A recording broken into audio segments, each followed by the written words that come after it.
They want attacking purposeful football all the time. Now we're going to have backs against the wall and we're going to fight, and we're going to fight hard. You've got to show me all the guts and all the determination you've got in your body. You've got to inspire me. A marvellous kick. That's as good as you'll ever see. And Footscray are back in front. From inside the centre square. Boys kick the goal. Boys kick the goal. From inside the centre. Hey Pack, welcome to Danny Boyd. We've added Stevo. It's a podcast about that greatest football club in the known universe. I mean, if you watched any media this week, you wouldn't actually know we exist. We're the largely ignored Footscray Football Club, Proprietary Limited. They trade as Western Bulldogs. I'm Danny McGinlay. Mark Stevens is with me, and he's gone full journalist. He said, just in case there's any breaking news, I'll have X open, which, Stevo, you might as well just turn the fax machine on, considering how dead Twitter is these days. No, X and Twitter's still usable by journos, so you go there for the news. That's where it happens, Okay, Danny. what's the latest? Elijah Holland's story's broken. Obviously, $75,000 fine to Carlton for what they did wrong there with the situation of managing him through that game where he was certainly acting a little bit unusual. So a press conference just unfolding at the moment, Danny. So what's the actual for misconduct? Like what had they done wrong by letting him play? Well, the finer detail not out yet, but that's the penalty, and it will go to one of the mental health. It's like a donation to one of the mental health bodies. Okay. So, which is not a bad thing. Yeah. So $75,000. They also have to have a special psychologist now, I think, clubs as well to be involved. So finally, we've got a bit of an end to that one. So it's mandatory for every club to employ a full-time psychologist. I thought most almost did. I thought we had one. Maybe some are part-time. Yeah, okay. So the incident obviously has led to some change in a good way. We won't see this happen again for a while, surely. Well, hopefully not. I mean, but God, I am really sick of hearing about Carlton. Like, it's just all that I was watching on the couch and it's just like, we're going through Carlton again. It's like, I've heard this story so many times. But, I suppose, what are they going to talk about with us? That although you were having a crack at me before the show. Yeah, we've gone off the radar, and you know why? It's a scent of negativity and morbidity. And for some reason, that's me. But it spread quickly. The wind went out of your sails very, very quickly. 2 or 3 weeks ago, I reckon maybe 3, even ahead of the Geelong game. Yeah. So this waft of morbidity, I think, came over the club a little bit early. I know at the marketing department there at the Dogs, they'd probably be a bit frustrated and just turning up at the footy. There's a sense, and this is the Bulldog way in some ways. At times we're a bit pessimistic, and even turning up at the footy, which is in nature's way, the crowds have actually dropped off. I was there Friday night against Freo. Yeah. I think we had 27, which was lower than... Look, if everything was up and rolling, that's a 35,000. So it does impact everybody. Yeah, absolutely. And, cost of living and everything and whatnot. But, look, we have just, as I've lamented on this pod so many times, we just seem to be playing top 4 sides every single week. And now we're playing Port. So this is the week, this is the sort of oasis that has been just sort of dangled in front of us. And there's rumours, Mark Stevens, that Bont might be rested this week. And I texted you saying, is there a fact? Is there scuttlebutt? It's scuttlebutt. Like Bevo sort of planted this seed in the post-match. He was asked an innocent question. He gave an answer that probably led some journos to believe that Bont might be close to being rested. But my info is, and I think it's very, very unlikely that the Bont would be rested this week. 4-4. It's one of those games that if you lose over there, things are looking a little bit more grim. Yeah. It's for me, it's not an 8-point game because it's only worth 4, but it is in that sense. It's worth a lot. Really? Do you see Port as like a finals threat? Well, you have to win now to get back on track. You can't lose 5 in a row. And Port are going quite well. It's a 50-50 game. Gamble responsibly. If you look at the betting, it's very tight. Never easy to win over there. And their form's pretty good. They should have beaten Hawthorn and Adelaide. What did they do against Hawthorn? They pushed Hawthorn all the way. Did they? But then they still lost. And they beat in the last couple of weeks? They beat Geelong. They did beat over Geelong. There. So I think, Danny, you're a bit relaxed. It's an oasis. But hang on. So first of all, I was spreading too much negativity. Now I'm too relaxed. I cannot win here, Mark Stevens. But it's a fake oasis because it's still danger. because of the way they're playing all of a sudden. So you're right. We tend to play the top 4 sides or the informed sides every week. Yep. And you know what's going to happen too, and I mentioned this to someone in the office today, Zero Hanger HQ. If Fossey's going to get sacked, you know when it'll happen, don't you? Oh, yeah, absolutely. Next week. It'll be this week. Against the Dogs. So that's the record of milestones. Coach sackings always happens in the weeks against the Dogs. Yes, as was proven by me. Actually, I did the deep dive, the numbers on it last year. That was on milestones, not no, coach that was sacking, on coach sacking. as well. Yeah, the dead coach bounce. Right. Yep. So I've been worried about the dead coach bounce. Just get through this one, Carlton. Yep. Be respectable against Brisbane. They could go up to Brisbane, get rolled quite comfortably, and then pull the trigger. You're right. So, yeah, I guess if you're playing Brisbane, if they lose by 100, I guess that could be the final straw. But also, wouldn't it be great, actually, just the symbolism of Vossi being a Brisbane Lions legend. They beat him by 100 points, and then Vossi just, takes his shirt off, takes his Carlton shirt off, and then just pulls on his old Brisbane thing and goes into the rooms with them and just go, all right, I'm going home. I'm going back to the den. But it's a worry. I hate that coach bounce thing. So we've got to get through that. That's stressing me out at the moment because that's normally worth 2 or 3 goals. It's a Carlton home game. Here I'm being morbid, aren't I? You are. And then suddenly Carlton have been competitive for most of the matches. And then you got a guy, Ash Hansen, the former Bulldog, probably come in and coach Carlton in a caretaker role. Okay. This is doomsday stuff. This really is. Yeah. This is, I can't believe I was called too negative at the start of this. So we've got to get through this week. Carlton, then Melbourne are also playing. Melbourne, who we're playing 3:20 on a Sunday, where they never lose. But it's at Marvel, where they never Marvel. win. Good point, yeah. So which jinx is stronger? But it was a great effort getting back to Friday night, only 27,000 there, but there was a real roar. Dogs got up and about early, 26 up. I reckon it's still a game that we let slip. Let me tell you, just the thing that I've been thinking about when my bladder wakes me up at 4 a.m., they got a goal right on the halftime siren. They got a goal right on the three-quarter time siren. That kills me because you're getting up to go to Top Dogs and have a you a are, beer yeah, or whatever. The rest of us are going to line up for a sausage roll. Yeah, you were going. For I did sneak into Medallion, I will be honest. But it puts you in a filthy mood in that break. You're looking forward to a drink and a bit of a mingle, and I was in no mood for that after that last one. We should have kept the ball in out on the wing, and that sort of was a game change. We're right in the game in the third quarter, and things just sort of swung the wrong way. Well, something that cheered me up at halftime is ran into a former guest on this podcast, Hayden Crozier. Right. Of course, being there, he was a Freo player. We were playing for the Hayden Crozier Cup. Best on ground gets the Kingsley Hunter medal. And he was up and about. He was thinking we're playing really well and this is really going to build something. Good fella. Jane, my wife, used to call him Bubbles. Okay, why is that? Because there's a brand of sparkling called Crozier, which was similar to Crozier. So her and a friend, Alison, called him Bubbles. That's nice. But it suited him, the name Bubbles. He's a happy guy. My wife used to call Luke Darcy the Count, just because Count Von Darcy sounded like a villain in a like Sound of Music style thing. Yeah. So. But Jane's had a lot of nicknames. Easton Wood, they just called Fashion. Fashion Wood, Eastern Fashion. Oh, he's just like a model. Oh, because he's a good-looking guy. They just called him Fashion. He does look like he could play Superman in a movie. Yeah, Easton Wood. Yeah, we need him back. I mean, but there was positives on the weekend. There was, but I mean, we're trying to avoid really reliving the pain because that is such a natural. But you could see Tim English. The bonus of him straight in made a difference. Yeah, I mean, they got seven goals either side of three-quarter time, and it just, I mean, that's what killed us, and that's classic Bulldogs of the last 5 years. There's just a small period in the game where they just go bang, bang, bang. Yeah, against the good sides, they get hold of you. You saw that down at Geelong, bang. Yep. It was happening. Even happened in the Adelaide game where we got out of jail. Oh, in Brisbane as well. Yeah, it did. Yeah. So we got out of jail. So there's still problems there, but we're 4-4. Percentage is not great. And the issue is, Danny, even though it's a top 10 now, you're going to need 12 wins. I've done my sums. Yeah. So you still need to go 12 and 11. So we've got to win 8. We've got to go 8 and 7 from here. Oh. Can we do it? It's going to be tight. But the wild card's really given hope, I think. Absolutely. Now, and a lot of the purists don't like it. I think this will absolutely make us love the wild card. Imagine winning it from 10th. But we're a wild card type of operation. Like, I would love to come in and say finish 10th and play 6 or 7. Yeah. 7, sorry, you play.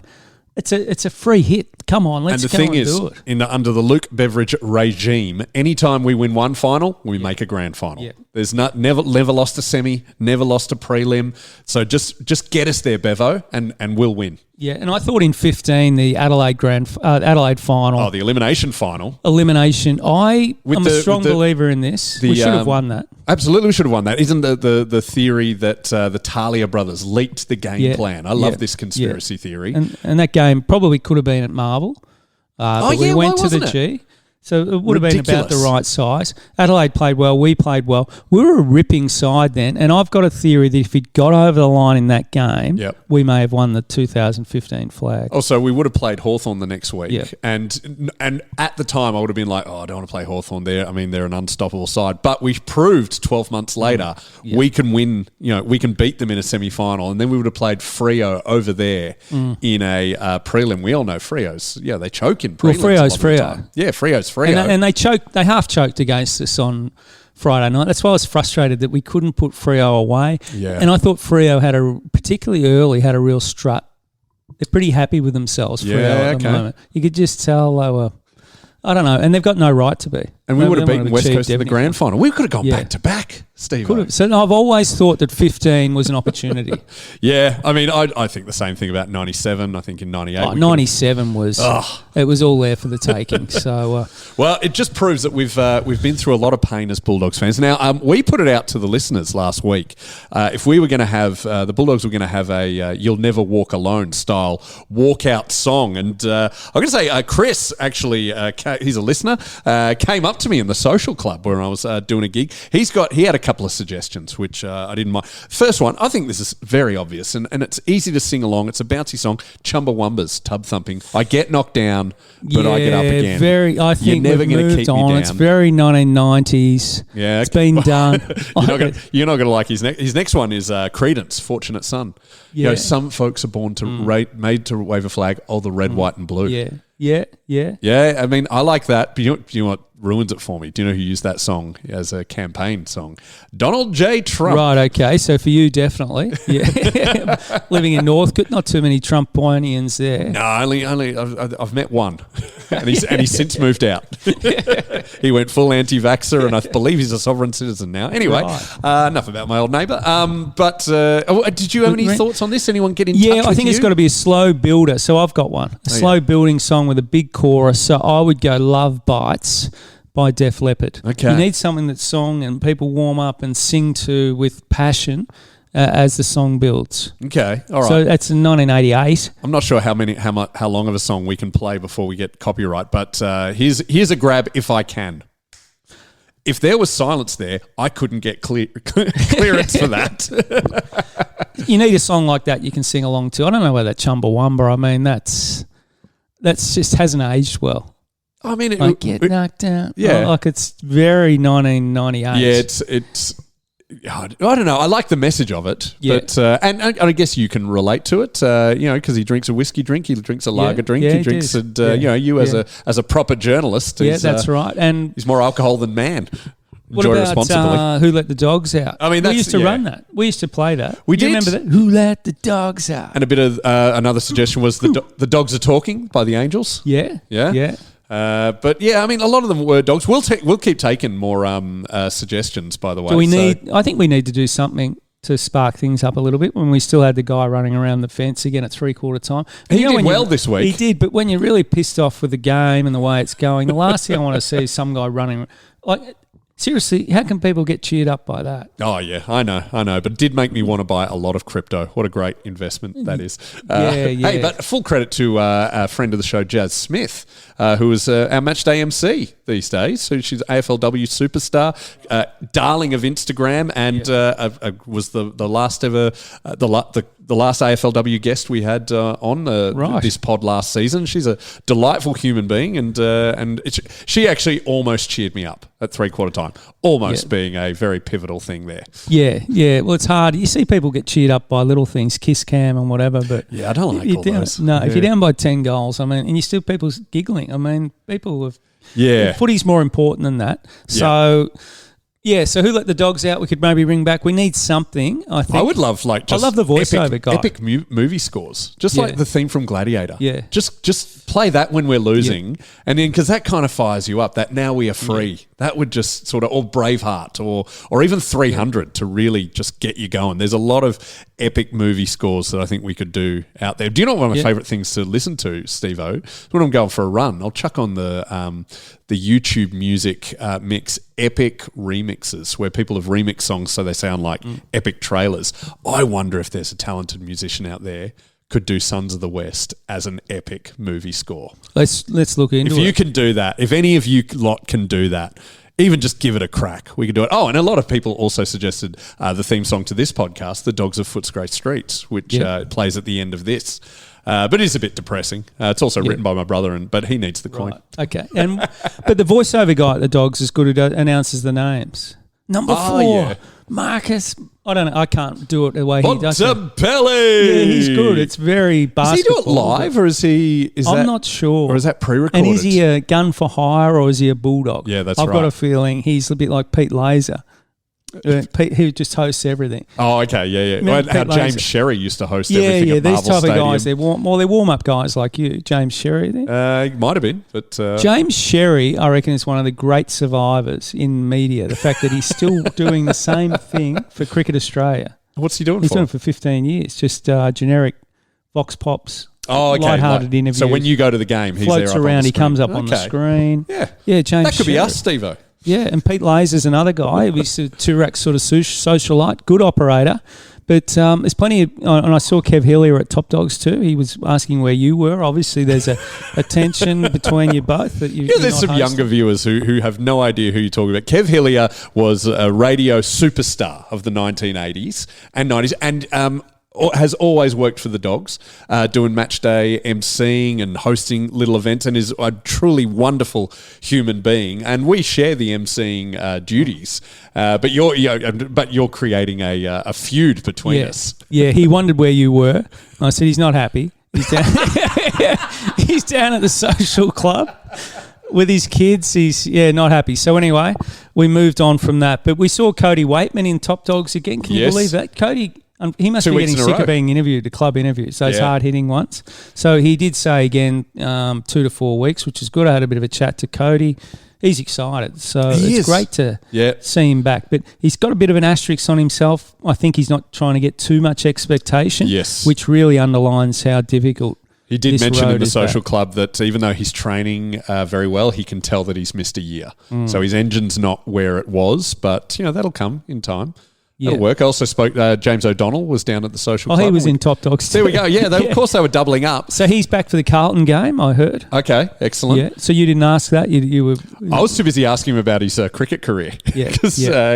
I just want to know, when do you make the because he transferred from cricket to footy at age 20. And I'm just wondering, how the hell do you do that? And I was wondering if Bevo saw him play cricket and went, mate, just focus on your footy. Yeah, they had a few connections there. I knew James through Xavier College, old Zavs. My son was playing in the under-19s there. Okay. And he was just the runner. Yeah. He wasn't playing footy. He played kick-to-kick with Sauce, actually, whose son was also playing in the same team. And I was thinking, who's this guy? He's kicking torps from 50, bananas from the pocket, doing everything right. And he was also a runner, so he wasn't playing footy. So there was a loophole there. If you hadn't played footy for a year, you could be picked up if you're playing another sport through the back door. It's called a Category B rookie. Okay, yeah, so all right. I've always wondered, was this just a long game plan? Have a year off. So he effectively looked like he'd given up footy. He wasn't playing. Yeah. Then suddenly they plucked him. And he so you and I could get picked up as Category B. Yes, Category now we're talking. B. Yeah, sounds like our media career, doesn't it? Maybe we could come in via the rookie list. That could work. Well, yeah, I mean, they were great guys. And so where will you be this Friday night? I'll be at home. I'll probably go to the Spread Eagle here in Richmond for a few drinks beforehand, just to relax, loosen up. It's an 8:10 start, I think, because of the Adelaide time, which pushes things. And also it's another double up. So there's another... it's a Fox-only game. So Brisbane v Carlton is on at 7:30 Melbourne time, and we're on at 8:10. Yeah, so it's a Fox-only game if you're out there wondering how you're going to watch it, but I'll be at home on Fox. Hopefully won't go for a wander. I have been known to wander. Yeah, well, so for those who haven't listened to too many episodes this year, Stevo, if it gets too tense, doesn't like watching the game. So how big a margin do you need to feel comfortable? Well, I get nervous. If you get up by 4 goals halfway through the third, that's generally where I think I might go for a walk. Oh, okay. So even if we're winning. I think we've got it and it's out of my control. Okay. If you're behind by 4, I'm more likely to stay. Oh, because really? You think, well, we're probably going to get rolled. I get fascinating as you insight. get 4 goals ahead, you get more nervous about we've got this, but we could lose it. Yeah, okay. And you're 4 goals behind, you've sort of got nothing to lose. This is a crazy thought, but I'm more Absolutely. likely to turn into a footy zombie. But that's what I call it, a footy zombie. I'll put my phone on airplane mode Yep. and wander the street. It's more like footy Amish. Yeah, Just it's no weird. technology. And if I And what do you Yeah. do? You listen to music, or are you just like trying to just zenning out completely? zen out a little meditating? bit. Doesn't happen that often, but if it gets really tight, if you walk past a household or having a party, or you think they're watching the footy, you Yep. put your fingers in your ear. You don't want to hear any. Oh, cheering. really? Not you even? don't want to hear "Go Port" or "Go Dogs." You don't want to know. No, so you don't want the universe to give you any No. clues as to how it's going. And then you see someone walk past with headphones on. Are they listening to the footy? Is he in on it? Is he fisting the air? What's going on? Yeah, okay. So it's a crazy habit, and I think Do you see like 2 people talking and they're pointing to someone else who's Yeah. not you, but do you Yeah. think they're talking about how that person knows the footy score? yeah, potentially. And if you walk anywhere near a pub or a restaurant with a TV on, Yep. you obviously turn and Wow. make sure you don't see it. I'm wondering if there's any other footy zombies out there, because I think it's a reasonably common affliction where if things get tight, people turn it off. Yeah, and my mate has a thing where if we lose, he watches Training Day. For some reason, that's the film he watched. And I remember for a while, I was just, if we lost, I would chuck on the 2016 Grand Final DVD. And I've stopped doing that. I stopped after like the 6th time because I found I was watching it and being angry. And I don't want to associate that with the greatest day of our lives with being angry. No. So, And I've got another confession, actually, and this is not Patreon. Okay. Patreon. Patrick. I missed the Bailey Smith left foot goal. I was Against the Lions 2021. outside the house. I couldn't stay even though in. we were in lockdown. I couldn't stay in. I was about 100 metres from the house. Yep. Just sort of thinking, I could hear people screaming and carrying on. Yep. Jane ran out the front door, roaring and cheering, and I thought, my God, we've won. Wow. Yeah, so I missed the last 5 minutes. I couldn't handle it. Mate, right? that was, So- what a great game But that that's was. a big confession to, I Well, missed but I think it's on brand for a footy zombie. I mean, Yeah. you broke lockdown rules, but I'll forgive I you 5 lasted years until later. 10 minutes to go in the game. I thought I can't handle this. Yeah. I've got. Oh man, it was thing. tense. It was absolutely. But Jane came out roaring and laughing and carrying on. I thought, my God, we've won this. And then Yeah. you could sit back and similar thing. I missed Oscar Baker's goal in Adelaide. well, I was probably 100 metres away. This is why I will be going. I'm going to the Rose in Fitzroy. If any Bulldogs fans, that's where. And the plan is, my mate Shane, who I go to most games with, I said, "Where do you want to watch this?" And he went, "Rose." We beat the Crows when we watched at the Rose. Unintentional rhyming here. We beat Adelaide when we were at the Rose, so we got to go back there. It's like the good luck pub. Yeah, story. and it's a great pub. It is. The Orong's my other good luck pub. In Armidale there. Well, I surely have told this story, but my very good luck pub was the Gasometer in Collingwood. I haven't been back since the 2016 prelim because you got to save it for special occasions. It's shut down. Yep. They That was on stopped showing Alexander Parade. footy. Yes, correct. Yep. Shut down. Yeah, so I mean, what a metaphor for the Dogs post 2016. But I don't know. I hope when that reopens. I don't know if the good luck juju's still there or if different owners mean different things. I don't know. We'd have to get a priest. But I believe in all that stuff. I went to the Railway to watch the final against Freo a couple of years ago. We were up by about 45 and then lost. And got rolled. Yeah. So won't be going back there to watch the footy again. But the Orong, seen a couple of big wins there. GWS and fans, your listeners. I mean, look, we know also not many people are going to listen to this episode. I've been explaining to Stevo that when we lose, our ratings go down. So the people who are listening now, you are the hardcore, rusted on Danny Boyd with added Stevo fans. So we thank you very much. Tell us your good luck pub that you save, and also the pub that's banned. And it doesn't have to be a pub; could be a venue, could be anywhere. But let us know, because then we can all head to the Good Luck pubs and try and work in there. We've got some big things coming up. By the way, at the Patreon today, we're going to be interviewing Shane Biggs about the 2016 Premiership reunion. So if you'd like to hear that exclusive, it's only $5 a month. Very soon, we're going to be able to reveal the Bulldogs player who has hit the post the most times. Oh, we got that. We got that. I assume it's Aaron Norton, but we'll wait and see on that. That was my call last week. It was. And that's all part of the Gigz Facts.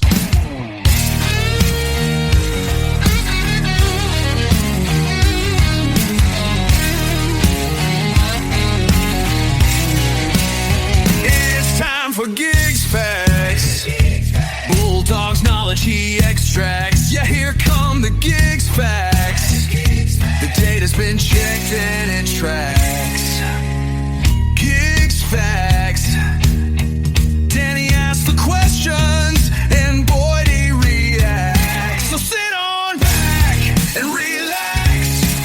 Put on your thinking caps, because we're gonna do the Gigz Facts. So Andrew Gigach, club historian. I think we should chat to him. What do you reckon? Next week we get him on? You happy with Next that? week, he does all the funny number plates and that, doesn't he? He does. Yep. He's got some interesting stories to tell us. I reckon next week. I think next week's the time to go, even though we can enjoy talking about how we smashed Port Adelaide together. All right, next week, Gigz, you're on. But he's gone ballistic on the Gigz Facts for us.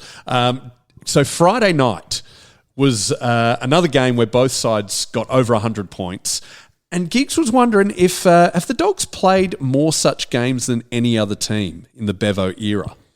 It turns out we've played our fair share. We have played 11 games where both teams have scored over 100 in the last decade. Puts us up there. We've had 11. Brisbane has the most, 15. Essendon with 14. And West Coast the least. Right, it's interesting that Essendon are 14. Yeah. It's probably good and bad. It means you're getting scored heavily against, which coaches hate. So Bevo wouldn't really like that stat. Probably not. To have both over 100, it's great if you're a theatre goer. Yeah. But you'd rather be over 100 and keep the others under 100. So we're talking, what have we got? We've got 7 and 4 of our 11 games. We've won 7, lost 4. How's that? 2 against Brisbane, 2 against Adelaide, 2 against Geelong. He did a deep dive. This is pretty damn epic. There have been 6 100 versus 100 games so far this year. 2 of them for the Dogs, which puts us on track for a record in the past 12 seasons, and that record was set in 2016. Wow. There's an omen. Well, we got to get Gigz on Zero Hanger. There's a whole series in this, the 100. But it's great to see the 100 double games. Absolutely, it's been a long time. For a long time, you're seeing 80 versus 60. Yeah. 50 versus 70. I still remember the first game of top level footy I ever saw was 1989, Carlton v St Kilda. Score was 144 to 143. Just ridiculous. Kernahan kicked 10. Anyway, so also Gigz has pointed out, history says we cannot lose this Friday. We have never lost to Port Adelaide in round 9. 1 from 1. Beat them in at Adelaide Oval, round 9, 2021. And we've also never lost to Port Adelaide on May 8. We are 1 from 1. We've beaten by 45 at Football Park on May 8, 1999. Paul Hudson kicked 3. So did Simon Garlick. Stephen Powell and Nicky Winmar were part of the goal kickers as well. Another fun fact, just to cap it off, how we've never lost to Port Adelaide in round 9. We've never lost to Port Adelaide on May 8. We have never played on May 8 since 1999. That's ridiculous. At that game, I know. And do you know the have you heard the argument that Australia Day should be moved? I mean, they talk about that, Invasion Day, blah blah blah. Have you heard the suggestion that it should be May 8? What's the thinking behind that? Mate. That's not May bad. 8. Well, no one can complain about that. Mate. I know. Mate. It's nice and stupid, which I think national days ultimately are. They should be. Let's get behind that, because at the moment, obviously, Australia Day, too divisive. whichever way you think, it's clouded, and which is a real shame. Yeah. Yeah, and people go, well, it's a good time of year for for the barbecues and the end of summer and stuff. With global warming, May 8 will be a barbecue day. Yeah, that's a good idea. What do you think of the whiteboards, by the way? Mate, we haven't spoken. It's just come up here now. On your Twitter, someone faxed it through. But, an Auskick dad, apparently he's now saying no one told us we couldn't take photos. I mean, really. Storm in a teacup. Of course, every team has. Actually, let me tell you this story. So my son's under-12s team played on Sunday, had a big win against St Mary's of Greensborough. Great game in the horizontal rain. Everyone, no one really complained. It was really good. But the boys were getting ready in the change room, and I was getting ready to be assistant coach and runner. And I heard some conspiratorial giggling from the boys, and I went in there, and they'd decided to write the list of weaknesses for St Mary's Greensborough under 12s, and I'll just. This post could go viral. Have you got a random? I do have a photo of it. Right. Yes. So the weaknesses of St Mary's Greensborough under 12s, according to my under 12s, their weaknesses are. First of all, everything. And then it was their forwards, their backs, and their midfields, and their bench, and their spectators, and then the umpires, and then the grass, and then water, and then both. Right, okay. Where are they based? Greensborough. Oh, Greensborough. So Yeah. it's not the Geelong St Mary's. No. Okay. But And look, you it was beat all them. in good fun. We don't know anything about St Mary's. They were just doing it to be dumb, to be silly kids. And I encouraged it. We all had a good laugh. And I got to say that St Mary's, even though we did have a pretty easy win against them, they were really good opposition. And I'm just saying that if you're listening, St Mary's people, you're good folks. Brilliant. But we could do. Yeah, we could. I'll put that up on the socials. Also, yes, I meant to do this in the socials. Gather round. I met a villain of the Footscray Football Club for this year, and I keep forgetting to talk about it on the pod.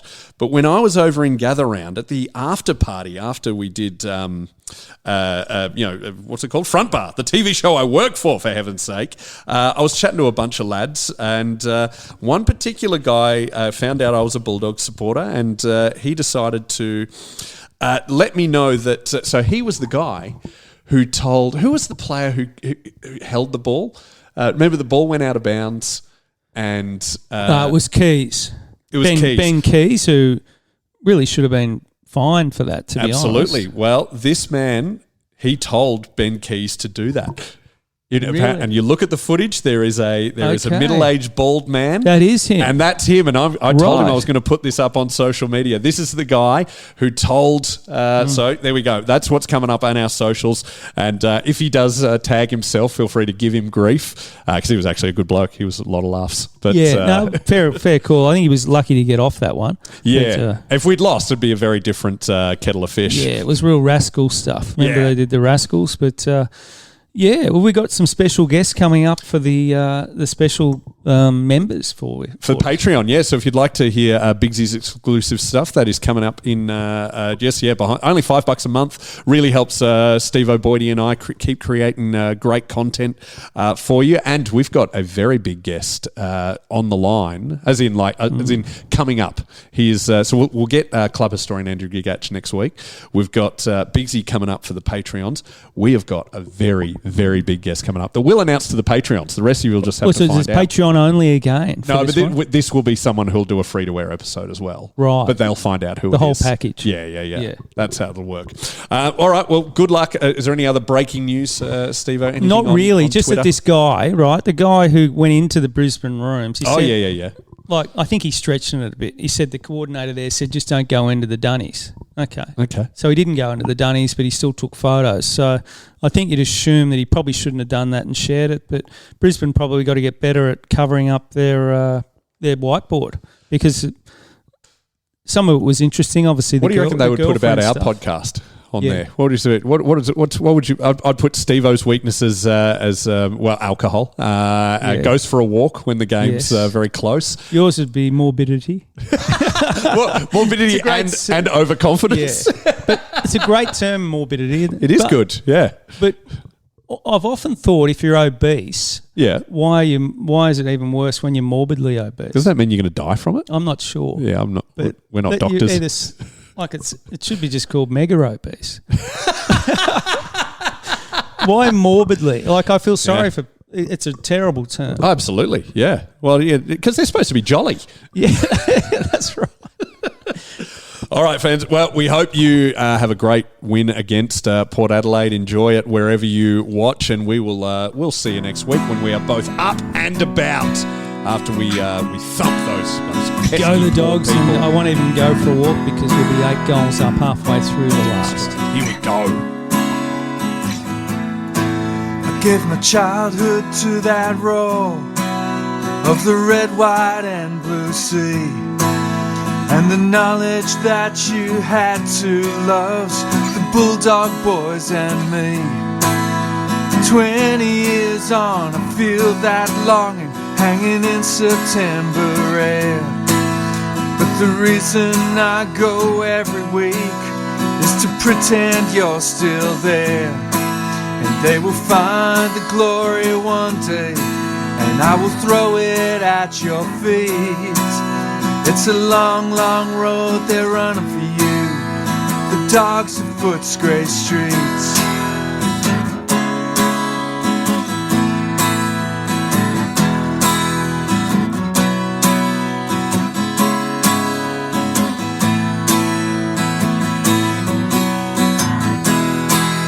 It's a long, long road they're running for you, the dogs of Footscray streets.